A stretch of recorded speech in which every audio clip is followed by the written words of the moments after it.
Sportsline Broadcast has reached the Christmas season.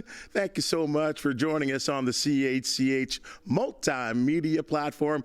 I'm a hurtin' Bubba O'Neil with the throat, but I do have the hot honey and lemon, which is supposed to get me right back. So glad to be with you folks. Hey, as you know, this podcast is a space for the many outstanding athletes, coaches, executives, and in today's case, teams that are in the spotlight right here in the Golden Horseshoe. No doubt the Hamilton Tiger Cats have recently made some very interesting news. So for the latest on the Ticats and all things CFL, let's bring in the fella who I consider the top media member in the know. From Three Down Nation, Mr. Justin Dunk. Dunk, what's going on, brother? Great to see you. Man, appreciate you. Thanks for having me on, dude. Just trying to keep up with all this craziness in the CFL offseason that's already kicked into high gear. Well, it's been an outstanding offseason. In fact, I cannot remember an offseason in the multiple decades that I have been covering this league where I would say to you, there is so much action off the field with players, executives, even ownership. There's some question marks. It's been unbelievable and so fun for you for me to follow, and I'm sure for you to breaking news. Definitely. It's been a lot to keep up with, but I would agree, usually after the season is over following the Grey Cup, there could be some coaching changes and management. But it feels like there's been that and then some with these teams wanting to get their starting quarterbacks for 2025 locked down, potentially using up some salary cap money that they had left over on the 2024 cap. And then I think also, too, trying to sell tickets because the schedule is going to come out in December. The CFL now likes to do that so that people can buy tickets and give them under the tree to their loved ones for Christmas. And I think it's smart from that standpoint for the CFL to get their ducks in a row, or the teams, I should say, to go into 2025 with some momentum. Well, let's start with the Hamilton Tiger Cats and obviously the hiring of Ted Goveia as their new general manager, replacing Ed Hervey, whose contract came to a conclusion and he went to the Edmonton Elks. So I'll ask you straight up, Ted Goveia, the right hire for the Hamilton Tiger Cats? I do think this is such an ideal fit. Now, I'll preface that by saying, and you know this well, my man, that a lot of people wanted to see Danny McManus as the general manager. And as much as I believe he would have liked to take that position, he would have had to completely change his life. He's based out of Florida. So let's focus on Goveia, who's born and raised in the Burlington area, has coached minor football there, has coached at the university level there with the McMaster Marauders in those years where Greg Marshall had them in the Yates Cup or winning it almost every single year that he was there until Marshall went on to the Tiger Cats. Goveia is a passionate guy, has ties to the franchise going back to his childhood that he talked about at his press conference as well. And oh, by the way, as an executive, has been to 5 straight Grey Cups with the Winnipeg Blue Bombers, some of those as the senior assistant general manager, the assistant general manager, let's just call it that. And you can go back to his time with the Toronto Argonauts in 2012, where he won a Grey Cup with the Argos as well. And Scott Milanovic was the head coach of that team. So I think for many of those reasons, there's a lot of symmetry here, Scott Milanovic being one of them, but mainly his tie to that area, being born and raised there, and calling Burlington home still makes this a very smooth transition. One of the things that I've always understood about Ted over his path and his career path, when you take a look at his resume, I don't know if there's anyone in Canadian football that has traveled so many channels within this country with football. So I would think his relationship with acquiring Canadian talent is going to be a major plus for the Tiger Cats.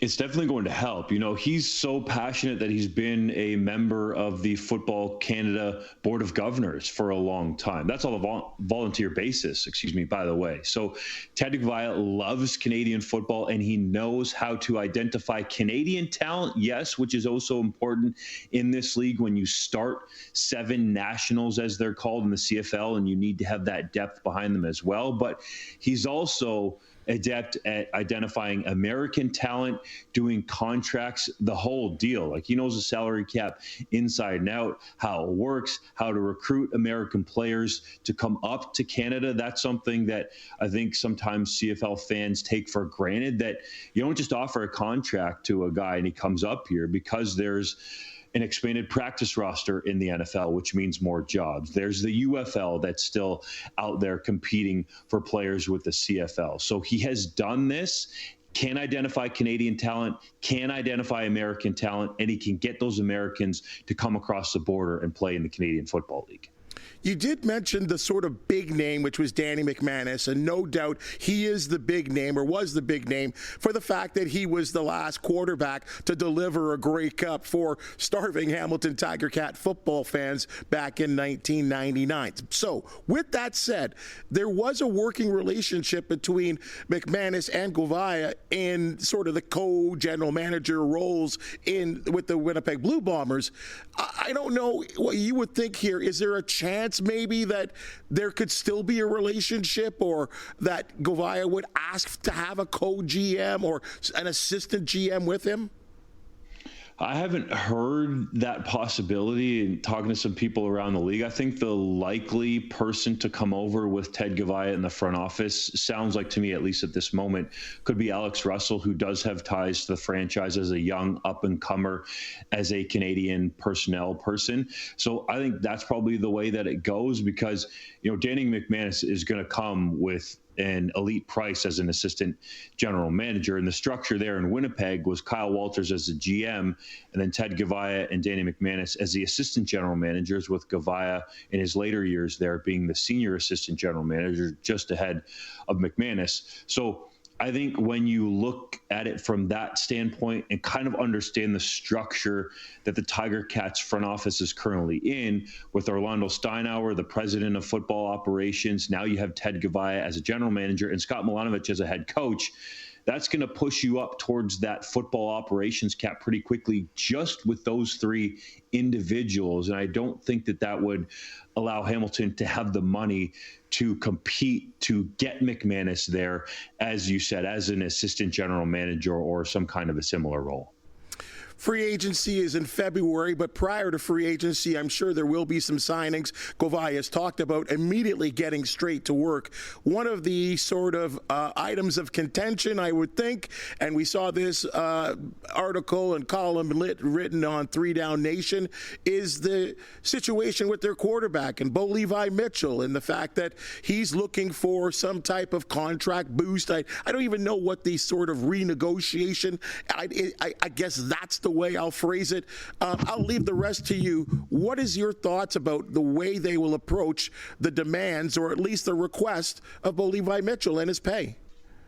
Ted Goveia said that was essentially the first thing on his list to do, was call Bo Levi Mitchell and at least build that relationship now that they're on the same team. So I can understand from Bo Levi Mitchell's standpoint, him wanting to be compensated as a quarterback who set the team franchise single season record for passing yards in a season with over 5,000. Like, he had a great year, and he was willing, coming off an injury plagued year, to take a pay cut to continue with the Tiger Cats and allow them to add some talent in other areas. So when you play well as a player, especially in football where careers can be short, I think that it makes sense for Mitchell to ask for a renegotiation of his contract. Where it currently stands for him right now, going into 2025, he can earn a maximum of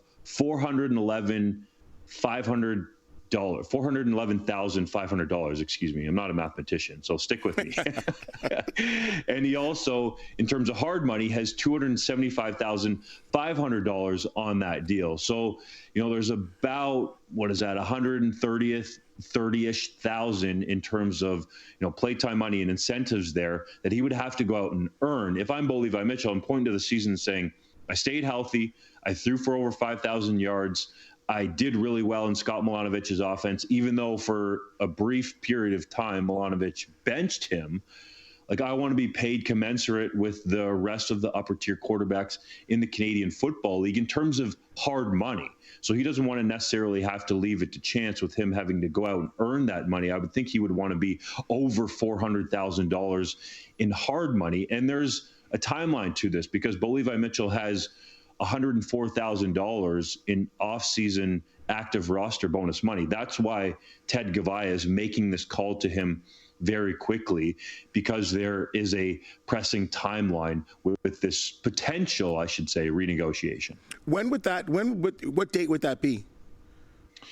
Well, he has a February 1st date with 50,000. And from what I'm told, there's another one in there that would start in the new year. So I think that this timeline is really critical. And there's going to be give and take on both sides with this, Bubba. If you're Bo Levi Mitchell, as an American, you actually get a tax break if you would sign a new contract and get a signing bonus. You could net more money in your pocket that way than taking this $104,000 in off-season roster bonuses as salary. That's how they would look at it for tax purposes. So there's incentive from his side to renegotiate the deal to get some upfront money or some signing bonus money. And there's also incentive from the Ticats side of it because it could save them on the salary cap. So usually in these situations, we do see, a contract to get hammered out because both sides have an incentive to do so.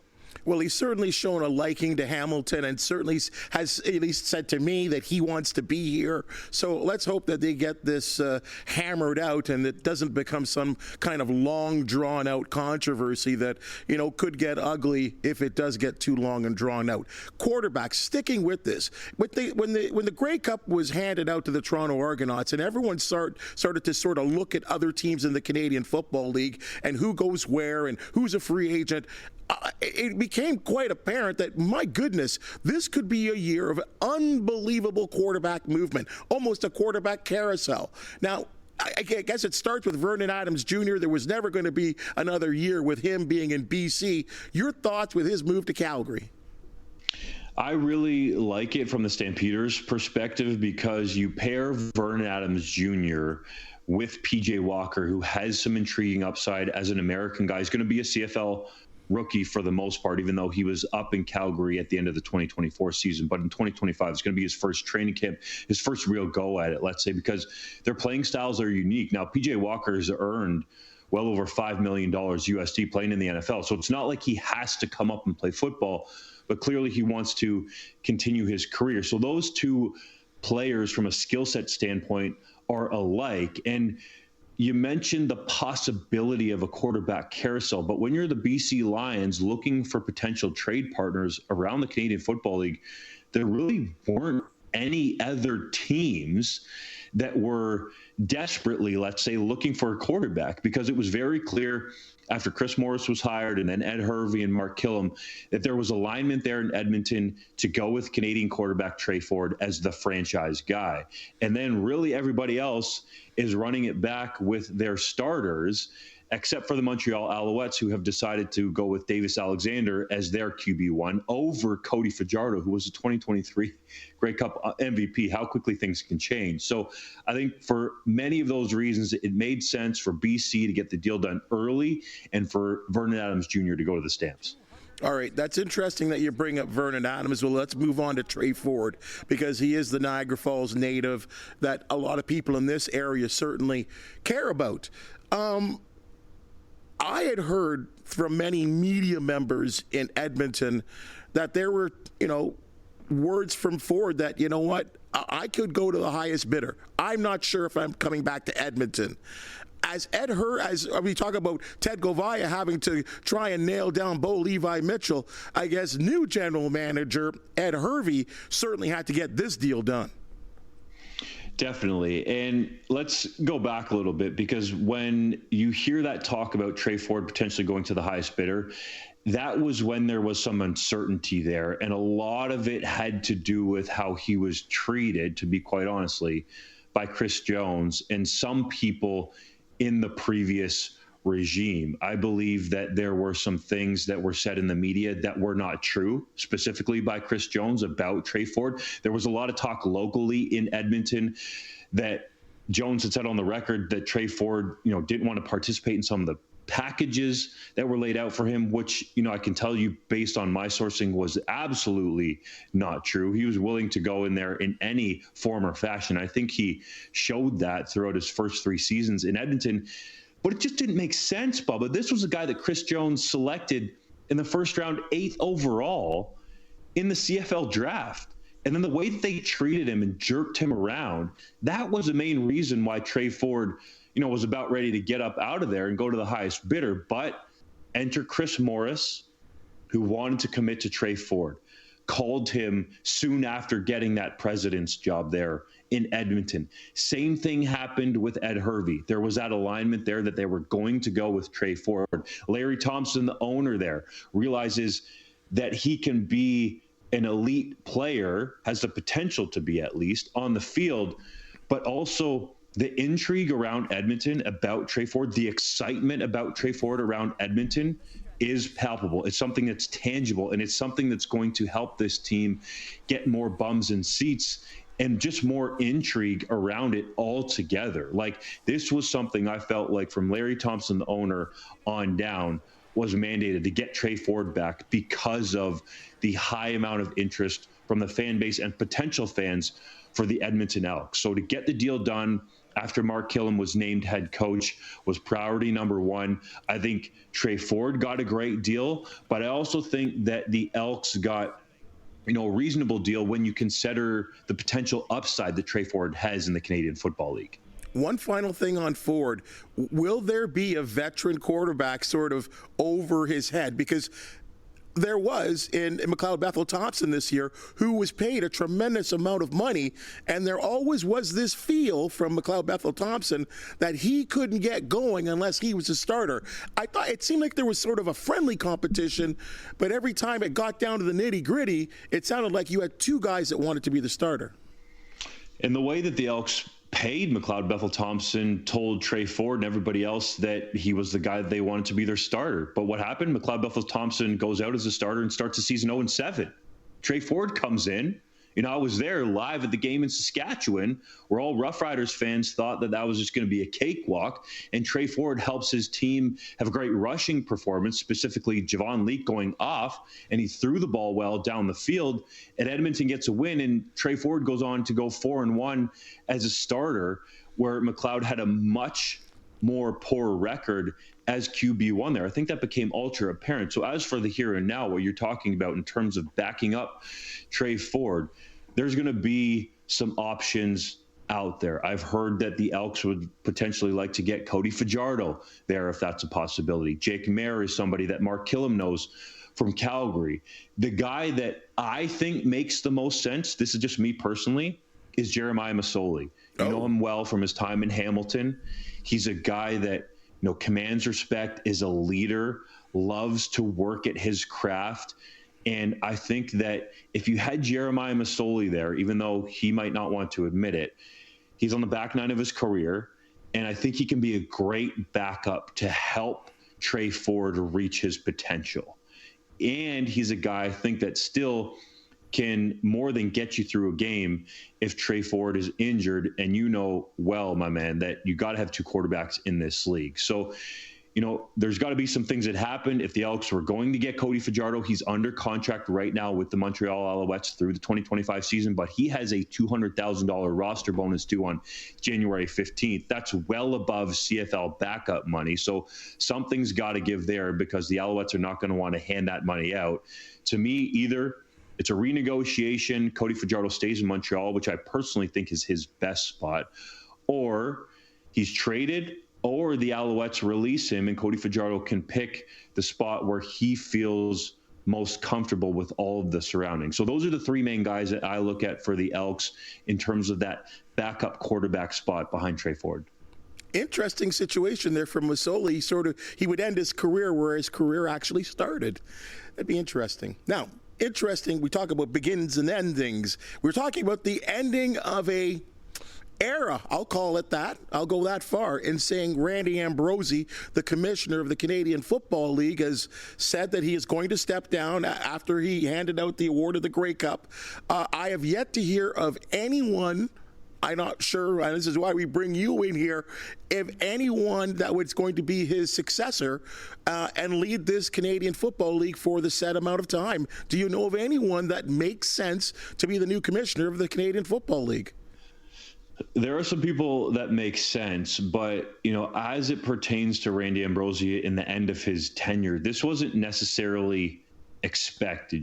He's decided to step down, or the league and the board of governors have parted ways with him. It was a close vote, from what I understand, 5-4 from the board of governors. And Randy Ambrosie decided that he didn't want to continue if that support wasn't, unanimous, because it was so close. It could have swung either way. That's why this has happened. So the board of governors now is going through a process of, establishing how they're going to go about hiring the next commissioner. For example, there were some CFL meetings in Toronto last week where I'm sure that was a topic of discussion among the people who were there, presidents and board of governors types and the like. So, I haven't heard of any names yet. The only name, and it's a bit dated, but that I'll go back to, that I heard some talk about, after Randy Ambrosie asked the government for up to $150 million without an actual plan as to how that was going to be dispersed in the CFL. Ken Darrett was a name that came up, who is a guy that has an intriguing background in terms of football and what he could potentially do with this league. But we're talking about going back to 2020. But at that time, there were people talking around the league that, we could bring Ken Darrett in as a potential replacement for Randy Ambrosie. He's a Laurentian University graduate, which is in Sudbury, and he's a guy that had his first job in pro sports with the CFL in 1978. He was there for a decade with the league until 1988. And then he left the league office to work for Labatt. And Labatt had partnerships with the NFL, the Jays, the Canadian Olympic Association, Hockey Canada, like a bunch of different areas. And then he went to NBA Canada as a managing director. But the most important one, I think, that would resonate with CFL fans is he was the Chargers chief executive officer. He was a vice president and chief marketing officer with the San Diego Superchargers at the time. Now they're the Los Angeles Chargers. But he's a guy that has, a well-versed background. He's got a Canadian birth certificate, and he's got lots of different experience either partnering or being part of major sports leagues, namely the NFL. So I think that's a name to keep an eye on to see if it resurfaces. Again, as I said, this was in the past, but it was a guy who was hot at the time. I've been on some national networks across the country, and I've been drilled with a couple of local names. And, you just give me your quick thoughts on a couple of these individuals. Mike Morreale. That one has some intrigue because of what he's built with the Canadian Elite Basketball League, and he obviously was with the Canadian Football League Players Association before. So I can see that for a number of reasons being a legitimate candidate. Peter Diakowski. Yeah, Pete Diakowski is one that's always had a passion for this league, but I think the league's going to want more of a business and marketing background. Like the top job for the new commissioner, this is no disrespect, I'm not saying Pete can't do it either, is to bring in new revenue. So I think you need to have somebody, and I'll go back to Ken Darrett, who has connections or understands what it's like to bring in big time partners to infuse this league with revenue. I think Pete Diakowski, perhaps could work up to it in the future. And it seems like he wants this new role, the executive director with the Canadian Football League Players Association. I think that would be a great stepping stone for him. Yeah, those are really two interesting names. I know the Morreale thing, I think for a lot of people makes a lot of sense because, as you said, of his travels and being a player, which I think is, I don't know how important it is, but it seems to be very important to a lot of people out there that whoever is the commissioner is someone that played in the league and understands Canadian football. I just don't think the CEBL, I think he's having such a great time there and has done such a great job developing that product, and it's still growing. I don't even know, I guess money talks, but I'll throw one more name to you. Scott Mitchell. Yeah, that could make sense for a number of reasons, but I don't want to speak for him. I just don't think that's something that he would want to do, right? Because you are an equity stakeholder in the Hamilton Sports Group, which, is largely based around the Hamilton Ticats. That would create an interesting situation there.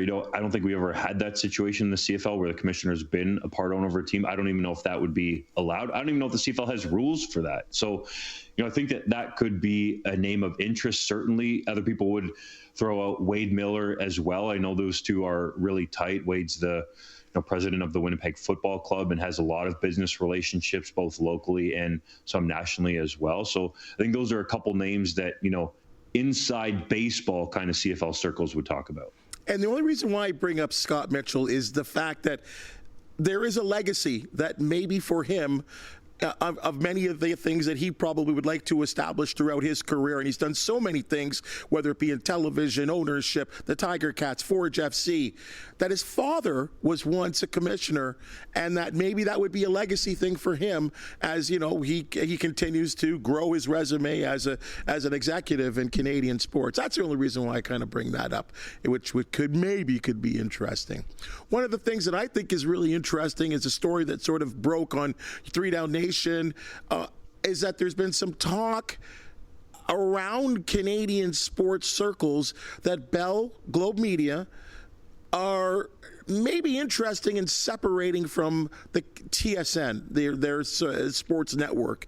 There have been all kinds of changes in the Canadian sports media landscape, in the news landscape. That would be huge for TSN if they were to separate. Obviously, TSN televises all CFL games.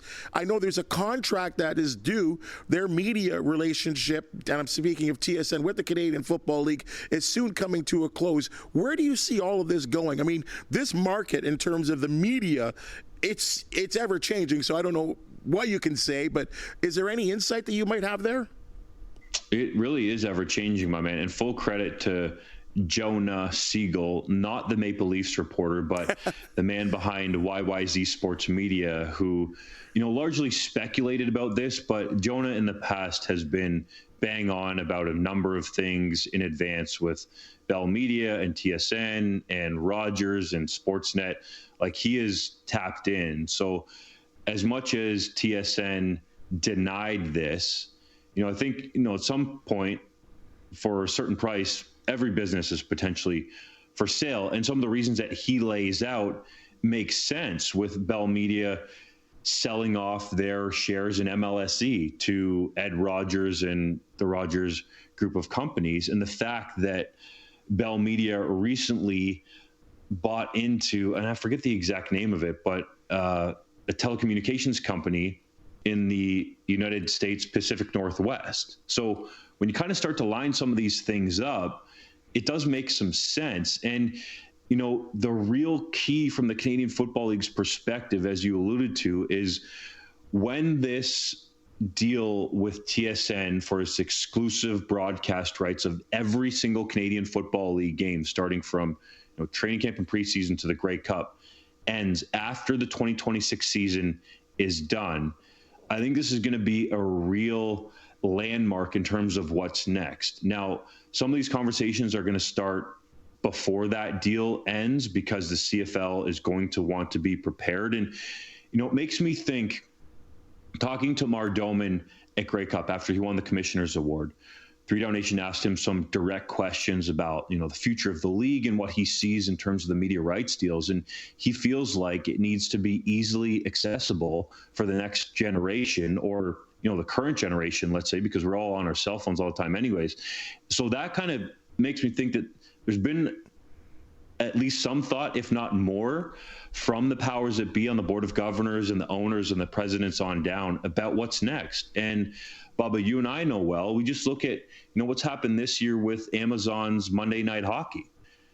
Have them taking that package away from Sportsnet, buying it away from Sportsnet, and what they've turned it into. And these tech companies just have, it seems like, endless amounts of money. So I think that's a possibility in the future, and we'll have to monitor if sold into who as to what it means for the Canadian Football League and its broadcasts across television. One last quick question on that, you see that I'll use the National Hockey League. I'm glad you brought that up with Monday Night Hockey. It's amazing to me when you really sit down and you think about it. In this country, or at least in North America, I'll say, the National Hockey League can be seen on Sportsnet, TSN, Amazon, ESPN, TBS. Like the days of exclusive ownership, and TSN did a wonderful job in their time of televising the league. I would say that first and foremost, but that may be a dinosaur way of looking at things. It definitely could be, and it might potentially also be a way for the CFL to get more revenue. And I don't want to compare the CFL to the NFL, but if you look at when Amazon bought the Thursday Night Football rights, the way they went about it was new, it was reimagined, and then the other networks had to make sure that they were at least competitive and coming up constantly with new ideas. Not that they weren't already doing it, but with the way that Amazon treated it, like with the set and the host and the people at the game and the look of the whole broadcast, I would say there was something new compared to the, what you saw traditionally from ABC, Fox, and ESPN. Not that it wasn't good, but Amazon and Jeff Bezos are like, no, we're about to level this up. So, if it got pieced off, even if, let's say, one game went somewhere else, a lot of people like to talk about this, and they got a chance to reimagine it or do it their way. Let's say it was, CBC or Sportsnet or Amazon or Apple or whoever else, might be in the mix to potentially look at these rights. I think that could be great for the CFL. And I think, to your point, the more ways, and this was what Amar Doman was talking about too, that you can put your product in front of people, the better off you're going to be in the long run. Like, look at what the NBA has done. By and large part, you can see their highlights posted all over YouTube because they believe it's the snack to potentially get you in the door to eat the full meal. And I think that TSN has done a really good job. That's not a shot at anybody over there. It's just, if it was more easily viewable, streaming and all the rest kind of one click away, then I think that would be something that the CFL would have to listen to. I know TSN has TSN Plus and the live streams, and they were doing some new stuff with that, but there's a decently hefty price to pay, even if you just want to watch the Canadian Football League for the season. And we should give Bell Media credit too for getting the games on CTV, but when they did that, the regular season games from, I believe it was the Banjo Bowl, to the end of the regular season, there was almost one a week. I think there was one in there that wasn't on there. It wasn't simulcast on TSN, so some people who had been used to going to TSN were having trouble finding the games, and the ratings dipped a little bit, but came back up in the playoffs when they were simulcast both on TSN and CTV. So to your point, my man, this media game as well. I think the more ways to access your product, the better for the CFL, especially for that younger generation that they're trying to reach and get pulled in to the 3-down league. Well, as I like to say for pretty much anything, stay tuned. Justin, this has been outstanding. Great conversation. So much. I guess we kind of go into a little Christmas break a little bit, but after January, it is wide open with the signings and the Canadian Football League, free agent frenzy, and I think it's going to be a frenzy. Gets going, I guess, the middle of February, and we hope we can contact you and see what the Ticats do, see what the Rough Riders do, see what anyone does, and of course, 3-Down Nation will be all over it. So we always appreciate your time, and thank you so much for joining us. Appreciate you, my man. And for all your viewers and listeners out there, I wish you a Merry Christmas, Happy New Year, or whatever you celebrate over the holiday season. Enjoy it. And big fella, always appreciate you. Thanks so much. All right. Thanks again, my man. Hey, that's your Sportsline podcast for the day. And if you've just seen and heard, we love talking sports. We love talking football. And if you do know of an athlete, team, or event to promote the Sportsline podcast, we want to hear from you. Please hit the thumbs up, like, and subscribe button. And if you do have something to say, do it. Please comment. We appreciate it. Hey, our popular Christmas toy drive has hit the stretch drive, and so many of you folks out there, thank you so much for what you've given to us, but we still need more of your generosity. In addition to dropping off toys and Christmas gifts for the kids right here at the station, any toy that is purchased at JR Toys in Burlington, a donation will be made to the drive. In addition, there's an e-transfer option to the address that you're seeing on the screen right now. In addition, believe it or not, items like dryers, curling irons, and body care packs from your local drugstore are in huge demand, and we would certainly appreciate that. And with your donation and help, we're going to be helping so many folks all over the Golden Horseshoe and Brant County. As I always say, for the outstanding people that make the Sportsline Podcast possible, we thank you so very much, and we'll see you soon.